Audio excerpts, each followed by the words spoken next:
आजकल नया निजाम आया है और नया निजाम कहते हैं कि इस देश का इतिहास 2014 से शुरू होता है। दिल्ली वासियों ने बता दिया है कि ये दिल्ली है मेरे यार, ये दिल्ली है मेरे यार। इस दिल्ली को जब जब जिसने भी कब्जा करने की कोशिश किया है वो नाकाम हुए हैं। यही दिल्ली का इतिहास है। मैं दो तीन बात आपसे कहना चाहता हूं।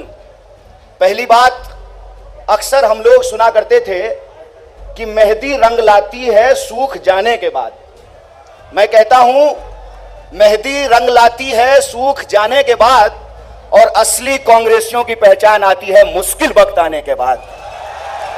आप जो इस दौर में यहां खड़े हैं, कांग्रेस पार्टी का झंडा जो अपने हाथों में आपने थाम रखा है, यही कांग्रेस की विरासत है। यह पहली बार नहीं है दोस्तों कि अहंकारी सत्ता ने कहा हो कि हम कांग्रेस को समाप्त कर देंगे या कांग्रेस समाप्त हो जाएगी। मैं आपको याद दिलाना चाहता हूं, अंग्रेज अफसर भी यही कहा करते थे, जनरल डायर भी यही कहा करता था कि हम कांग्रेस को समाप्त कर देंगे। जिस साम्राज्य का सूरज अस्त नहीं होता था, 200 साल की उसकी गुलामी को बापू ने रघुपति राघव राजा राम पतित पावन सीताराम ईश्वर अल्लाह तेरो नाम सबको सन्मति दे भगवान, ये गाना गा करके समाप्त कर दिया। साथियों, हम मानते हैं कि ये देश के लिए गंभीर वक्त है। हम मानते हैं इस देश को आजादी दिलाने वाली पार्टी, इस देश के लिए जान देने वाली पार्टी, हमारे नेता राष्ट्रपिता महात्मा गांधी ने इस देश को जोड़ कर रखने के लिए, भाईचारे के लिए, सद्भावना के लिए गोली खाई है। हम जानते हैं कि इस देश की एकता और अखंडता के लिए देश की पहली महिला प्रधानमंत्री श्रीमती इंदिरा गांधी ने अपने लिए, देश के लिए अपने ऊपर गोलियां खाई है। हम जानते हैं कि इस देश की सुरक्षा के लिए, इस देश की एकता के लिए हमारे पूर्व प्रधानमंत्री स्वर्गीय राजीव गांधी ने गोली खाई है।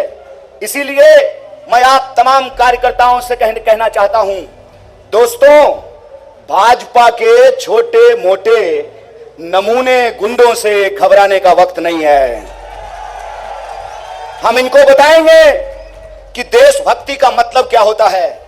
देशभक्ति का मतलब होता है देश के संविधान को अपने सीने से लगा करके रखना। देशभक्ति का मतलब होता है इस देश के भीतर रहने वाले जो 140 करोड़ लोग हैं, चाहे वो किसी भी जाति या धर्म के हों, उनको भारतीय समझना और उनको बराबरी का हक और अधिकार दिलाना। देशभक्ति का मतलब यह होता है कि देश के भीतर कहीं कोई दुर्घटना हुई हो, किसी के साथ भी अत्याचार और अन्याय हुआ हो, तो उसके पक्ष में खड़ा होना, शोषितों की आवाज बनना, मजदूरों, किसानों, नौजवानों, महिलाओं, दलितों, आदिवासियों, पिछड़ों और गरीबों की आवाज बनना।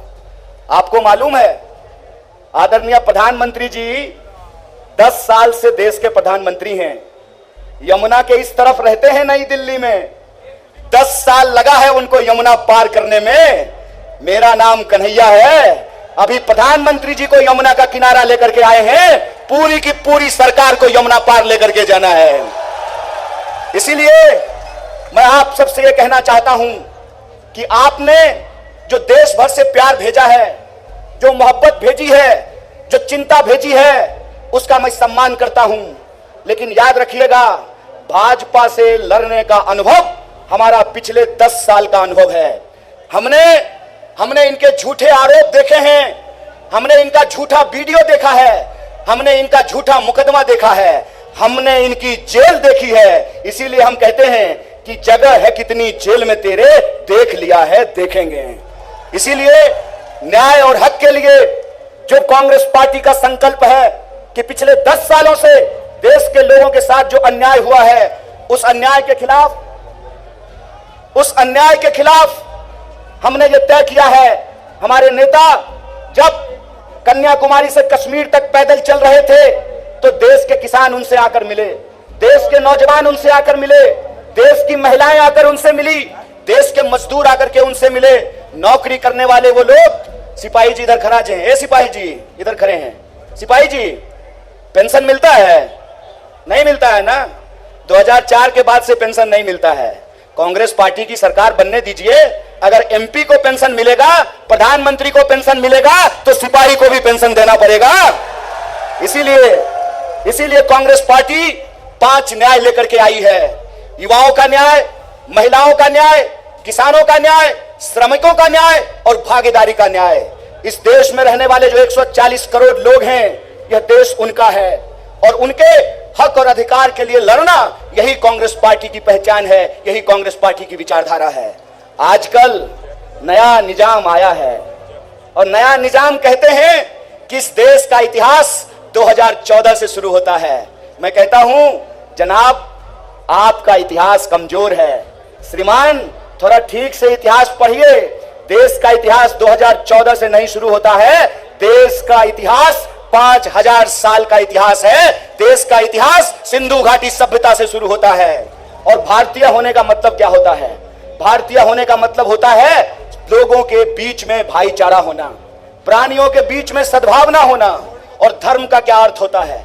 धर्म का अर्थ होता है निर्बल को शक्ति देना। धर्म का अर्थ यह होता है कि लोगों के बीच में मोहब्बत फैलाना। धर्म का अर्थ होता है असमानता को समाप्त करके समानता को स्थापित करना। धर्म का मतलब होता है अन्याय को समाप्त करके न्याय को स्थापित करना। इसीलिए मैं आप सबसे कहने आया हूं, आज देश एक गंभीर परिस्थिति से गुजर रहा है। इस देश का सच्चा कांग्रेसी कार्यकर्ता होने के नाते, वो पार्टी जो इस देश को आजादी दिलाई है, उस आजादी को बचाने के लिए जैसे हमारे पुरखों ने स्वतंत्रता सेनानी बनकर के इस देश को आजादी दिलाई है, उसी तरह से हम संविधान सेनानी बनकर के इस देश के संविधान की रक्षा करेंगे। बोलिए, आप संविधान सेनानी बनेंगे? दोनों हाथ उठा करके बोलिए, कोई हाथ नीचे नहीं रहना चाहिए।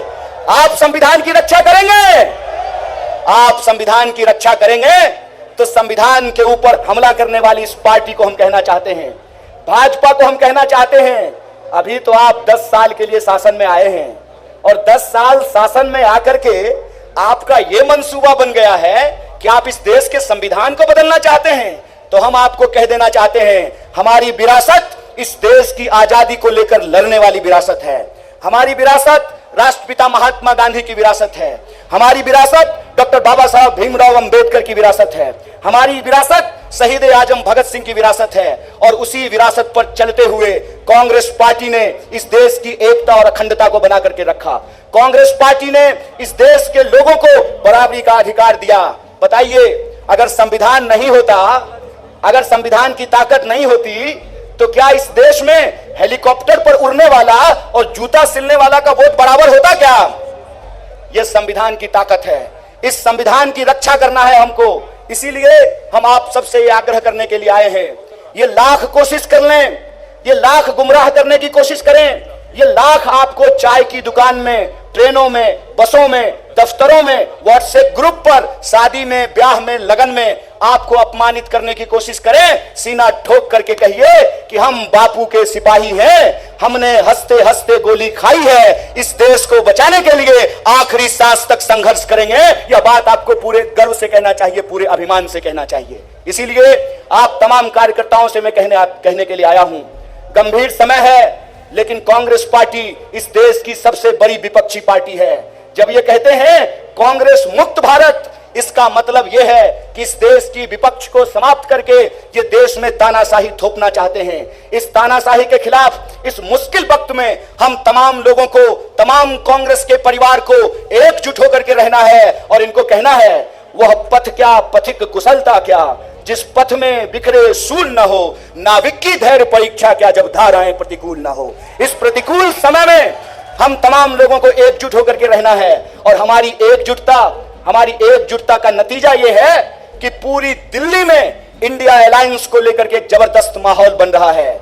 जो भाजपा सोचती थी कि हम 7 का 7 सीट दिल्ली में जीतेंगे, दिल्ली वासियों ने बता दिया है कि ये दिल्ली है मेरे यार, ये दिल्ली है मेरे यार। इस दिल्ली को जब जिसने भी कब्जा करने की कोशिश किया है वो नाकाम हुए हैं। यही दिल्ली का इतिहास है। इसीलिए मैं आप दिल्ली वासियों से ये कहने के लिए आया हूं, ऐ दिल्ली वासियों, ऐ दिल्ली की हमारे आदरणीय बुजुर्गों, हमारी माताओं और बहनों, नौजवान दोस्तों, दुकानदारी करने वाले, बिजनेस करने वाले, नौकरी करने वाले, मैं दिल्ली के एक एक बासिंदे से यह कहने के लिए आया हूं कि भाजपा पिछले 25 साल से दिल्ली को अपमानित कर रही है। भाजपा पिछले 25 साल से दिल्ली को इसलिए अपमानित कर रही है कि इनकी लाख कोशिशों के बावजूद ये दिल्ली की गद्दी पे काबिज नहीं हो पाए हैं। आज जब मैं उत्तर पूर्वी दिल्ली में जाता हूं, लोगों से बात करता हूं, तो लोग हमको बताते हैं एचकेएल भगत जी के बारे में, लोग हमको बताते हैं शीला जी के बारे में, लोग हमको बताते हैं जेपी अग्रवाल जी के बारे में। तो हम अपने दिल्ली के एक एक कार्यकर्ता को कहना चाहते हैं, मजबूती से इंडिया अलायंस के साथ खड़े रहिए। दिल्ली का माहौल बदल रहा है। इस बार दिल्ली न्याय के लिए लड़ेगी। बोलिए, दिल्ली न्याय के लिए लड़ेगी। 5 न्याय और 25 गारंटी के लिए लड़ेगी।